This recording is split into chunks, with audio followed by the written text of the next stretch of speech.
The Supportive is a weekly email newsletter, as well as being this podcast. And in a recent edition of the newsletter, I talked about reframing the way we approach AI bots in support.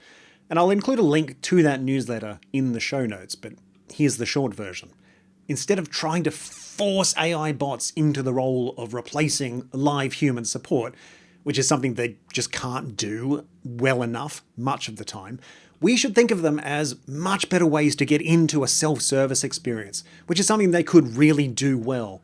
Because better, easier, more scalable, AI-enabled self-service, that is a win for customers and for support teams.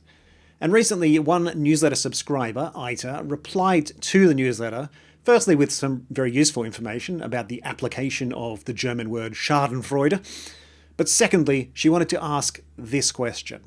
Hey Matt, I would like to hear more about what you think would be a better way to implement AI bots and how to present them as self-help tools as opposed to a much worse support agent.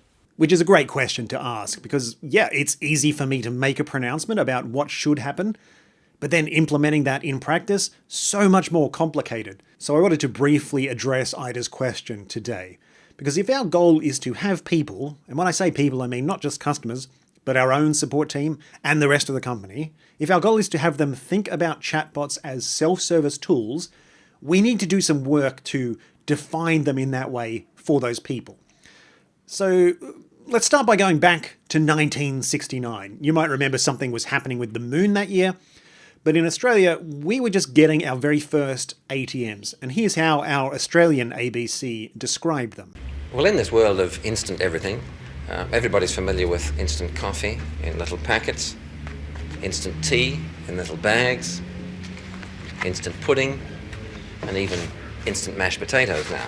But perhaps the nicest thing of all is this recent innovation by the commercial banking company of Sydney.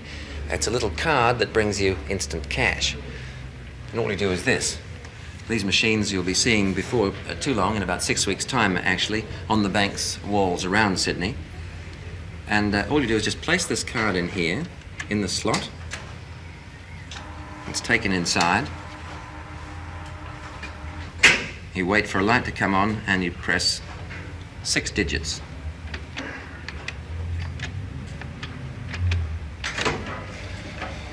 Wait a second or two and out drops your instant cash.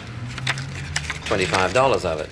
Banks had a job to do. They had to inform their customers what this new tool was, what it could do, when they should use it, and when it would still be best to speak to a person. And now, decades later, we pretty much trust the machines will give us the cash that we have and they will tell us how much money we have left or don't. But there are still plenty of bank tellers and managers that we need to go to for various different banking tasks.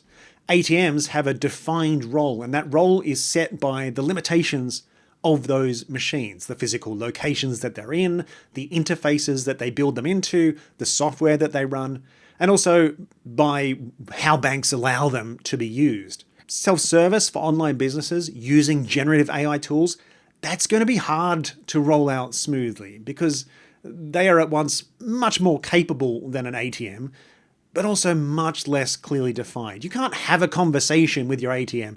It's not going to lie to you about how much money you have, although obviously mistakes do happen. But AI chatbots are just so much more agreeable. They will confidently answer almost any question because fundamentally, they don't know what is true or not. They're not an ATM. They're not dealing with hard facts. So what we're going to have to do is much more than a 3-minute news clip to create appropriate usage of AI bots. And I think there are going to be 2 angles that we'll need to take. Setting accurate expectations with our customers and creating technological boundaries wherever we can. What does that mean in practice? Well, let's start with setting those expectations. A few options for us. Use contextual design and labeling. So, for example, instead of giving your AI bot a human-sounding name, call it something which reflects what it's for. Call it Smart Help. Call it a knowledge bot. Just be clear on what the tool is intended to be used for and make it accessible in the places your customers go when they're expecting to self-serve. Be explicit about the boundaries. Tell people directly which issues the bot shouldn't help them with.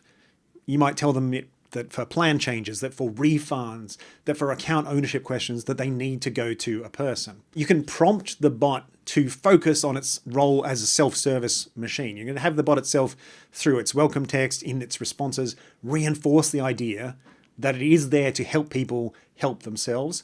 And we can be honest about the limitations of the technology. If we know where the problems often occur, we can tell people up front what to watch out for, and we can build trust in that way. And we can make accessing a person a clear and obvious path at any point. They should always know how they can reach a human for help if they need to. These are all sort of social signals, right? They are signposts that tell people this is what the bot is here to do with them, and here is what it's not for. And then we take those boundaries, and as much as possible, we try to reinforce them with technical constraints.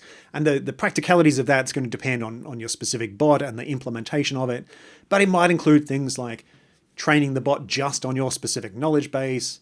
You might have it check its own work before you show the answer to the customer. You might replace an open-ended conversation model with a sort of an older school step-by-step guidance model in some situations where you want to make sure they go through specific steps in order. You might add in a human verification step before, for example, your account could be changed. And you want to insert human monitoring so that you at least know what it is that your AI bot is saying to your customers, and you can catch some of those errors and resolve them. I will include some links on creating those sort of AI guardrails in the episode description too. It's a very complex area. It's changing all the time, but we've still got to try. But to return to Ida's original question, a better way to implement bots, I think the short answer, Ida, is we need people like you, people who are thinking about the way that we offer AI support, who want to find better ways to do it. We need more people from the support side involved in the rollout, because the big danger, I think, with AI bots is that support teams are just sort of left out of a process, and it becomes a job for product people or for engineers to make all of those decisions. And I'm not saying that because I don't think they care about customer service or about how it works, but they just cannot have the same perspective and the same experience as support people can have. So those people are all going to need your input, and the more informed you can be when you give that input, the more that they will listen to you. That's it for today. If you've got comments or questions, please email me, thesupportive@helpscout.com. That comes right to me. And otherwise, thank you for listening. Thank you to Ida for the question, and I'll see you next time.